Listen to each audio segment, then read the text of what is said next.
You know the hymn, 90 and 9, safely in the shepherd's fold, but one was out on the mountains lost, and the shepherd had to go look for it. But, my love for animals started when I was a young child. We had Syngman Rhee, South Korea's first president, stay in our home for a couple of weeks. Actually, how that happened is after he had served as president, he came to Hawaii, and the CIA flew him over in an airplane. And they asked him where he wanted to stay, and he said, well, I'd like to stay with Waterhouse. And so the CIA called my dad, and my dad said, sure, we got an extra bedroom, and so that's where he came until the CIA could find a more permanent residence. But while he was staying with us, as a young child, he gave me a stuffed animal. It was actually a stuffed tiger toy, and I loved that stuffed animal dearly. For many years, I carried it around with me, and I used to play with my stuffed animals, and I would think that, why would people even want to react with people? Animals are so much better. And so that's where my love from animals came from. I wonder if Syngman Rhee realized the result of his giving me that stuffed animals that I got a goat struggling in my lap today while I'm wearing my suit. Strange world, right? When I was in the U.S. Air Force, I was happy to be stationed in Korea, South Korea. And because my dad had served in the Korean War, and so did my uncle. But while I was there, I put on civilian clothes, and I went into North Korea, of course unapproved, illegally. I didn't dare tell anybody. But while I was in North Korea, it was wonderful people. It was a little village. It was only dirt path going in and out of the village. A few people on bicycle, most people on foot. And a North Korean official walked up to me while I was walking the path. Everybody thought I was Russian, but he recognized me as being an American, and so he spoke in English to me. Hey, what are you doing? How did you get in here? What's your purpose? And so forth. He started asking me, and I just told him the truth. What else could I tell him? I'd actually got into North Korea by mistake from a boat that... it's a long story. You can read it on social media. I've posted about it several times on Facebook. But we kind of made friends as we walked along. He wouldn't tell me his name because, I presume if I was captured and he hadn't turned me in, he could get into a bit of trouble. So he wanted to keep his identity secret. But he was very proud of his country, and he was more than glad to show me around and brag about his country. And he had something to brag about. North Korea is a wonderful country. And of course, then his only request when I left, he actually told me how I could leave because I was otherwise sort of stranded, I suppose. But I left, and his only request is that I don't tell anybody how I got in or out. Especially, he didn't want the South Korean government to know.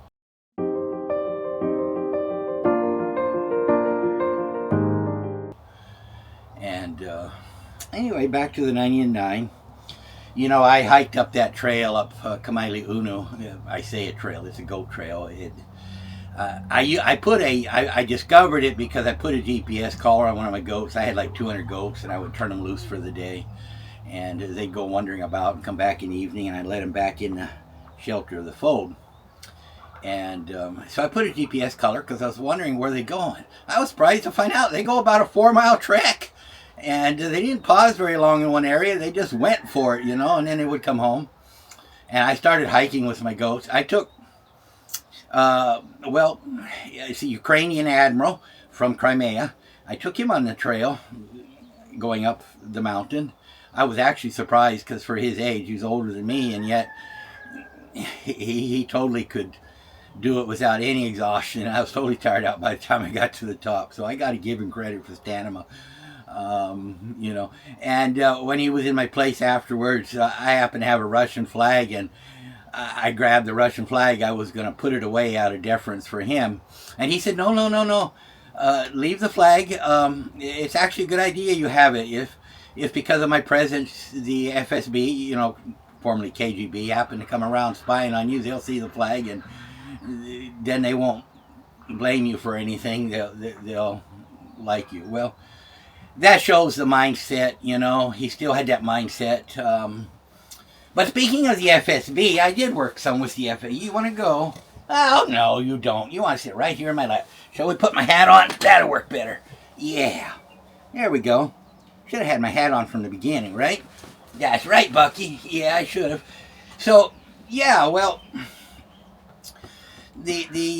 so with the FSB, Russian oligarch, probably the richest one in Russia, visited Hawaii. His name was Alexei Miller, and he's CEO of Gazprom, a personal friend of President Putin, although at that time when he came, Russian President Medvedev was president, because Putin had to step down. He could only serve 2 terms. Now that sense has changed, and Putin is again president in Russia, but during that gap Medvedev was. And Medvedev also visited Hawaii. And so I got a call through an intermediary from the Russians if I'd like to be his driver. I guess U.S. law requires that he have a U.S. driver, even though he had his own FSB bodyguard and so forth. And I actually drove out on the tarmac and picked him up directly from his airplane. No TSA or anything like that, no search of his bags. He just got straight into my car. And then I drove him into Honolulu and around Waikiki and so forth. And I was his driver for, about over a week anyway. I'm not quite sure how long it was. I don't remember. Maybe 10 days. And it was a lot of fun working with the Russians. Did you know? Yeah, you did. Yeah. I didn't have a car to pick him up in. I was worried what was I going to do. And of course I got an anonymous phone call, which I believe was the CIA, saying that, well, there's a Mercedes you can use to drive him around. And it's parked in Hawaii Kai. They gave me the side street address and everything and said, the key will be under the floor mat. Just go get the car and it's yours until you're done with it. And so that's how I got my car. When the FSB would get in the car, one would sit next to me in the driver's seat. Of course, the Alexei Miller, the Russian oligarch, would sit in the back seat along with another FSB. And, yeah, okay, I'll let you down. He wants down now. Well, you're not enamored with my story, are you, Bucky? So, yeah, and so, as I say, Medvedev was already in Hawaii on his visit, too. And in his motorcade, he had his personal Russian ambulance flown over that would follow around as part of the motorcade with, blood supply for him in case something happened. He had the FSB with guns in his motorcade in front of and behind his car. And then in front of and behind the FSB cars were our special forces with guns. I'm talking full machine guns, full auto. And escorting in front and back behind that, and then any other important vehicles in his motorcade. And so the FSB walked up to me, and in the morning, I was sitting in the car. I never left that car. I was afraid somebody might put a bomb in it. I slept in that car. I ate in that car. The whole time I had it, I actually parked at the bottom of that spur on Kamaile Unu because that's where my farm was. And I didn't go inside and sleep. I slept in the car or on the pavement next to the car, right? But, so the FSB agent walks up to my window and he says, okay, when your passenger's back in the car, and he gave me the exact time, he says the Russian presidential motorcade will be driving through the intersection, and I would have my car with my passenger position, and he said the moment that motorcade stops, Medvedev's car will be in the middle of the intersection, and I was to reverse, not drive forward, but reverse and back up to the Russian president's car. Which is exactly what I did. And then, of course, the door for the Russian president was opened from the inside. And any snipers or whatever would have been around. My car blocked the view of the inside. It blocked that open door. And then my passenger opened his door. And between the two open doors, of course, my passenger was also protected as he transferred and got into the Russian president's car. That's about as close as they ever got to the Russian president. The FSB gave me my tie, which is why I was thinking about it. I'm wearing the tie today as a gift. If you look on the back side, you'll see it says Gazprom. Back to the 90 and 9, I was hiking that trail on the side of Kamaile Unu with my goats. And every evening when they come back in, I always count heads. I had almost 200 goats. And to make sure everybody came in and I didn't leave anybody behind. And now, of course, I'd lose count long before I reached 200. That's not how I counted. I count by subsets, okay, because I knew all my goats by name. and everyone knew their name and would respond to their name, right? So I know each goat, not just that there was 200. And I would count by subsets. So there would be, like, the queen of her clan, a mama goat, and then she would have had maybe 2 adult daughters, who would have maybe a grandchild, and they would all hang together. So there was a number of subsets, maybe 20 or 30 subsets out of the 200. And so as they came through, I would just say, oh, okay, there's the mom, there's her 2 daughters, oh, and there's her grandson, and that's how I would count, and then to the next clan of the next set of goats, right? And if I were to count to 199, how would I know which one was missing? It would be impossible. But by counting subsets, if one was missing, I'd know which one was missing. See? And then I would know they were all there, even though I hadn't counted 200. I counted each subset, so that worked out great. But the problem was, I counted everybody as they came in one evening, and then I looked around as I shut the gate, happy that they were all there. And I saw one young goat, about the size of Bucky here, but she was a young female. And she looked kind of sad, a little bit depressed. I didn't know what was wrong with her, but I knew something was wrong because I know my goats just had little tiny subtle cues, So I walked up to her, examined her, and I realized she had given birth. And my heart sank because that meant she gave birth on that rugged trail, with those loose rocks, maybe at the top of the 2,000-foot cliff, maybe lower, which was still along the edge of the cliff, and it was getting dark fast. And obviously a newborn has to nurse within a few hours. It would never survive the night, assuming it didn't fall off the cliff. And this new mama, her heart was just heartbroken. She knew that her baby, she got caught up with the movement of the herd and come down the mountain and came in and left her baby behind, and now she realized it. And so I grabbed my flashlight and I went out and I hiked that rugged trail.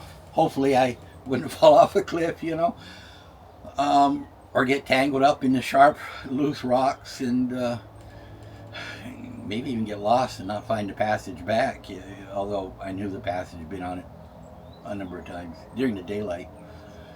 And yeah, I found that baby. I did. And I carried it back on my shoulders. And none of the 99, except for the mama, ever knew. They didn't know how hard it was for me to climb those rocks in the dark, no moon out, shining that flashlight until I found the afterbirth along the trail and looked around and found the baby tucked against the rock. And oh, I was so happy when I brought her home. And when I reunited her to her mama, that mama's eyes lit up. I mean, her eyes lit up and she welcomed her baby. And of course she nursed her baby and it was all good, and I felt so happy. And I just wanted to rejoice and dance with some of the goats who really didn't know what was going on. But that mama knew. Yeah, so today's sermon is about the 90 and 9. The 90 and 9, safely in the fold, but they never knew. How deep was the crevice that our Lord crossed to find the one that was missing? Jesus climbed the hill all the way to Golgotha to find that one. No small thing to go through. Being spit upon, having the thorns in his head, kicked, whipped until his back was raw. That was the thorns tangling him. That was that rugged trail. It was the rugged trail of life to Golgotha in order to save the one. I don't know if that one is you. It was me. God saved me. I'm so happy.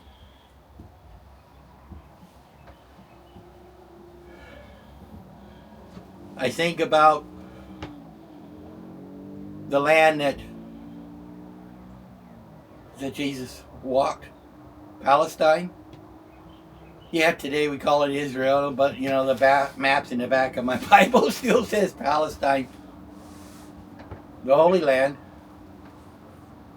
That's where Jesus walked. And the one is still missing there. Jesus is still looking for him. In 2024, the U.S. was put on notice of the plausible genocide that was taking place.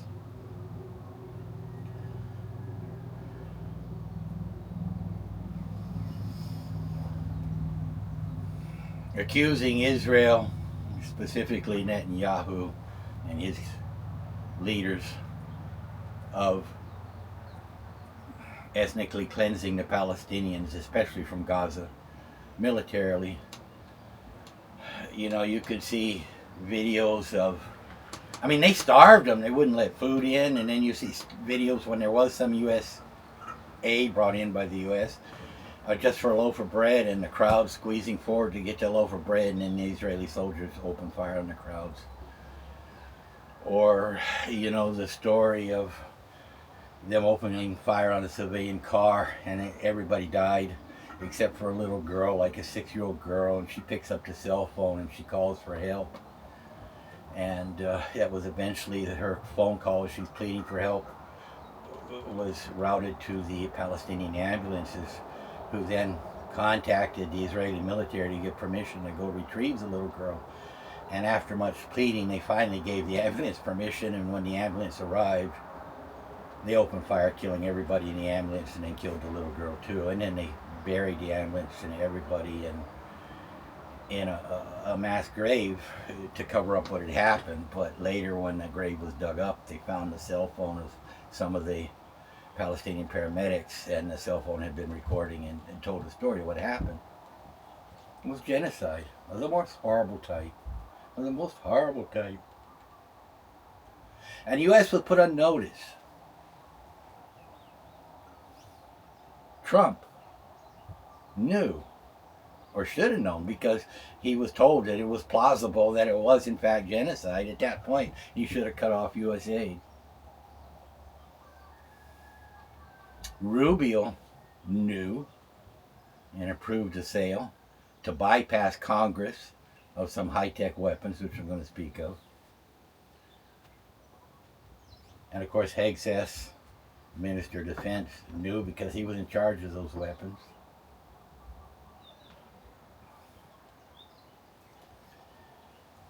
There's only 2 countries that have thermobaric bombs, Russia and the United States. And what was sold to Israel technically is not a thermobaric bomb, but of the same type, a substitute for that type of bomb, okay?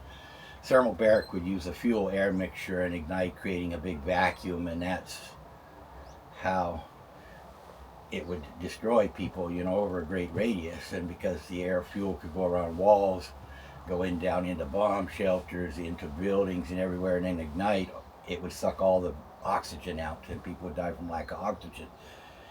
And anybody right in the vicinity would be basically evaporated. But instead of a liquid fuel, 2 types of bombs were, a missile and a bomb, were sold to Israel. I believe the last delivery was a month ago of like 200 to 600 of these type of bombs. They don't tell us how much. We just know the total delivery was like 600, and these bombs were probably 20% of the delivery. What these bombs do is they put out a dust cloud instead of a liquid fuel. And the dust cloud had, to make it burn hot, like 3,500 degrees, it would have aluminum powder in it. And then the effect would be the same, even if technically it wasn't a thermobaric. And as I say, the deliveries just recently happened, and it's been happening. And they've been using this on the civilians in Gaza. You can imagine the horror. As the oxygen sucks all the air out of their lungs, you know, if you're outside of the blast radius. Those inside of the blast radius are just evaporated. I mean, we're talking about literal evaporation. The teams went in to find the dead, and all they found was like a mist of blood against a wall. They would get a DNA measurement from that blood.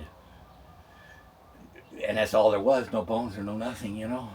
And so they're saying like 3,000 people. 3,000 people. Not missing, but disappeared. Not missing because they found evidence of them behind, even if it was one blood drop that they tested the DNA on. disappeared. Disappeared. And I'm wondering if Jesus came back today to search for the one missing, and he walks into Gaza, what would he find? Would he find the one missing, or would he just find a mist against a concrete wall?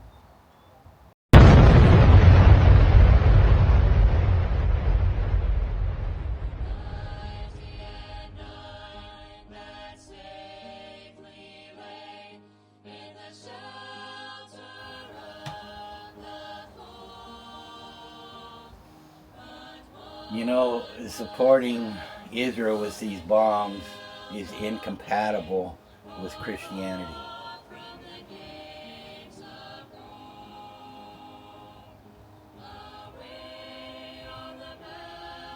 You cannot be a Christian and send bombs to Israel. You cannot be a Christian and support those who do send these type of bombs to Israel. It's utterly incompatible. It betrays the cross of Christ. It leaves no one left when Jesus goes looking for the one missing.